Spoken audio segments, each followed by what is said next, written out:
राम राम दोस्तों, ज्योतिष के इस विशेष कार्यक्रम में आपका फिर से स्वागत है। 30 अक्टूबर 2023 को गोचर में चंडाल दोष खत्म हो चुका है। अब बृहस्पति अपना शुभ प्रभाव देना आरंभ कर देंगे।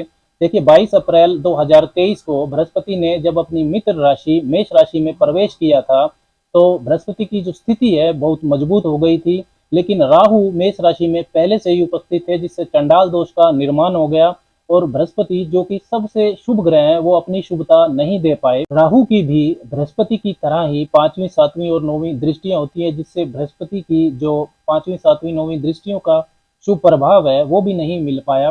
इसी चंडाल दोष का प्रभाव जिन जिन भावों पर पड़ा, वहां से संबंधित गलत निर्णय आपने लिए, आपके विवेक ने आपका साथ नहीं दिया। आप किसी भी राशि या लगन के व्यक्ति हो, कुंडली में लगभग 70% जो विवेक है वो बृहस्पति के कारकत्व में ही आता है, बृहस्पति के कारण ही होता है। विवेक कमजोर होने पर जो धर्म का रास्ता है, राइटियस पाथ है, सही रास्ता, उस पर व्यक्ति नहीं चल पाता। दूरगामी निर्णय लेने की जो अक्षमता है वो कमजोर हो जाती है, जिससे काफी जिंदगी के जो पहलू हैं वो अस्त व्यस्त हो जाते हैं। बृहस्पति और राहु दोनों ही विस्तार वृद्धि के कारक हैं, लेकिन जहां बृहस्पति योजना बनाकर सही रास्ते पर चलने से ग्रोथ देते हैं, वहीं राहु जिद देता है ग्रोथ पाने की। चाहे रास्ता उसके लिए कोई भी हो, नियम कानून की परवाह राहु नहीं करता। पैशन का कारक नहीं है राहु, राहु ऑब्सेशन का कारक है। इसलिए बृहस्पति व राहु के मिलन से आचरण, आपका व्यवहार, ये सब दूषित हो जाता है। लेकिन 30 अक्टूबर 2023 को राहु केतु के राशि परिवर्तन से चंडाल दोष के जो नकारात्मक प्रभाव हैं अब समाप्त हो गए हैं, जिससे मेष राशि व मेष लगन के जो व्यक्ति हैं उनको सबसे ज्यादा फायदा होगा, क्योंकि ये आप ही की राशि में ही ये चंडाल दोष बना हुआ था। यदि आपकी कुंडली में चंद्रमा मेष राशि में है या आपकी कुंडली ही 1 नंबर से शुरू हो रही है, मतलब आपका मेष लगन है, तो अब बृहस्पति जितने भी समय मेष राशि में गोचर करेंगे तो ये आपके लिए बहुत शुभ समय रहने वाला है। नवंबर 2023 से जब ये चंडाल दोष खत्म हो चुका है और अप्रैल 2024 तक का जो समय है ये आपके लिए बहुमूल्य है। इन 6 महीनों में देवगुरु बृहस्पति खुलकर आपको अपना आशीर्वाद देंगे। 1 मई 2024 को देवगुरु बृहस्पति मेष राशि से निकलकर वृष राशि में गोचर कर जाएंगे। देखिए, ये जो चंडाल दोष था ये मेष वालों के लिए पहले भाव में ही बना हुआ था, जिसने वैचारिक नकारात्मकता आपकी बढ़ाई, मानसिक अस्थिरता रही आपके अंदर, आपका व्यवहार भी काफी आक्रामक रहा, जिससे रिश्ते भी आपके खराब हुए। मेष राशि वाले वैसे ही थोड़े जल्दबाज और उग्र स्वभाव के तो होते ही हैं, ऊपर से राहु पिछले 17-18 महीनों से आपकी राशि में ही गोचर कर रहे थे, जिन्होंने इस जल्दबाजी और असंतुष्टि के भाव को बढ़ाया, जिससे बहुत से मेष राशि वालों को बदनामी मिली, नैतिक पतन भी उनका हुआ। लेकिन अब बृहस्पति का जो सुप्रभाव है वो आपको नवंबर से मिलना शुरू हो जाएगा।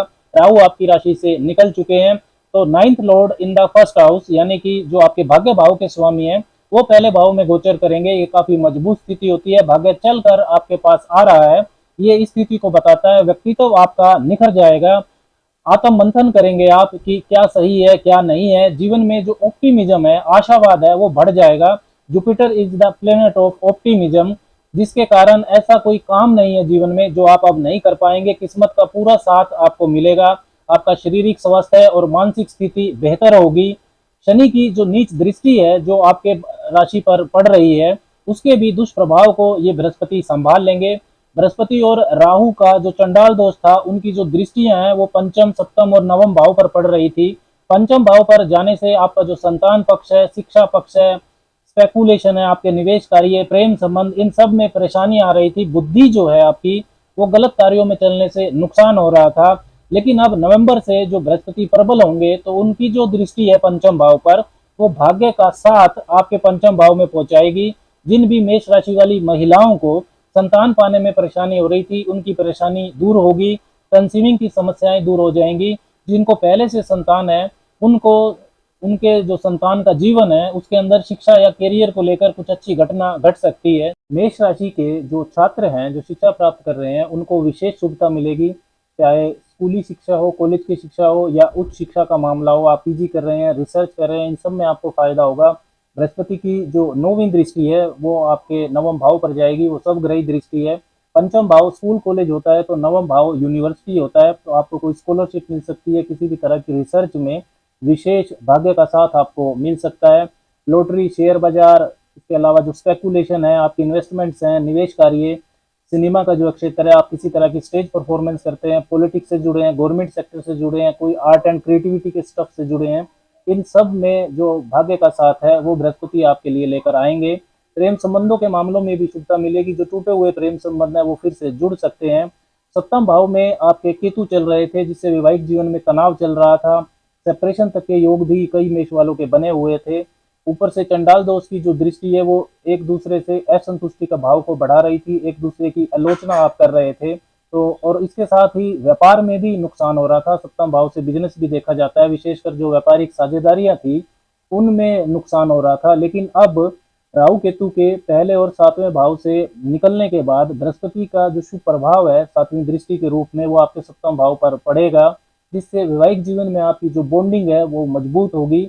जो मेष राशि वाले विवाह करना चाहते हैं उनको भी अच्छे अच्छे प्रस्ताव इन 6 महीनों में विवाह करने के लिए मिलेंगे। व्यापारिक साझेदारियों में आपको लाभ होना शुरू हो जाएगा। आप मनचाहा व्यापारिक विस्तार कर पाएंगे। कोई नया व्यापार शुरू करना चाहते हैं तो कर सकते हैं। किस्मत का, भाग्य का हर तरीके से साथ आपको मिलने लगेगा।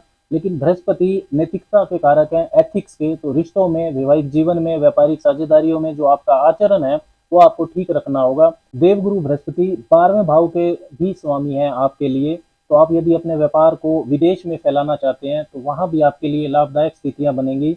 आध्यात्मिक लोगों का आपके व्यक्तित्व के विकास में महत्वपूर्ण भूमिका हो सकती है। ऐसे लोग यदि आपके संपर्क में आए तो आप उनसे अच्छा व्यवहार कीजिए, उनसे मार्गदर्शन लीजिए। सीमाबद्ध जो जगह होती हैं, आइसोलेटेड जो प्लेसेस होते हैं, वहाँ जैसे आप हॉस्पिटल में काम करते हैं, आप डॉक्टर हैं, या मठ में काम करते हैं, किसी लेबोरेटरी में काम करते हैं, योगा मेडिटेशन का आपका काम है, कोई आश्रम है में काम करते हैं, या आपका ऐसा काम है जिसमें विदेशी चीज़ों से संबंध बनता है, मतलब इम्पोर्ट एक्सपोर्ट का काम है, तो इन सब क्षेत्रों से मेष वालों के लिए लाभ की परिस्थितियां बनेगी। कल्पना शक्ति आपकी अच्छी हो जाएगी। आप अगर लेखक हैं तो भी आपको फायदा होगा। आप अध्यात्म के क्षेत्र से जुड़े हैं तो भी लाभ आपको मिलेगा। बृहस्पति की जो 9वीं सर्वग्रही दृष्टि है वो वापिस 9वां भाव, भाग्य भाव पर जाएगी, जिससे नौकरी पेशा लोगों को प्रमोशन के योग बनेंगे। सीनियर्स, कोवर्कर्स के साथ आपका संबंध और सहयोग अच्छा होगा। पिता और गुरु से भी आपको अच्छा मार्गदर्शन मिल सकता है, उनसे सहयोग रहेगा। लाभदायक यात्राएं आपकी बढ़ेंगी। धार्मिक यात्रा भी आप कर सकते हैं।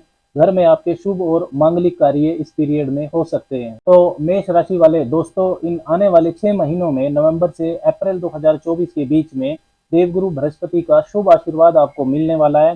भाग्य का पूरा साथ आपको मिलेगा। भाग्य पक्ष आपका मजबूत रहेगा।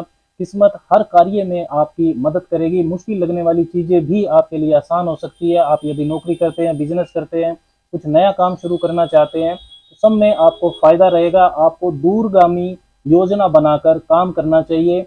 इसके शुभ प्रभाव को और बढ़ाने के लिए आप कुछ उपाय कर सकते हैं। आपको केले के पौधे की पूजा करनी चाहिए बृहस्पतिवार को। केले के पौधे की जड़ में आप हल्दी मिला हुआ जल डालिए, थोड़ी सी जो चने की दाल है वो अर्पण कीजिए, घी का दिया जलाइए और ओम नमो भगवते वासुदेवाय इस महामंत्र का आपको जप करना चाहिए। एकादशी तिथि को किसी धर्म स्थल पर केले का पौधा लगाना ये भी आपकी शुभता को बढ़ाएगा। राम राम।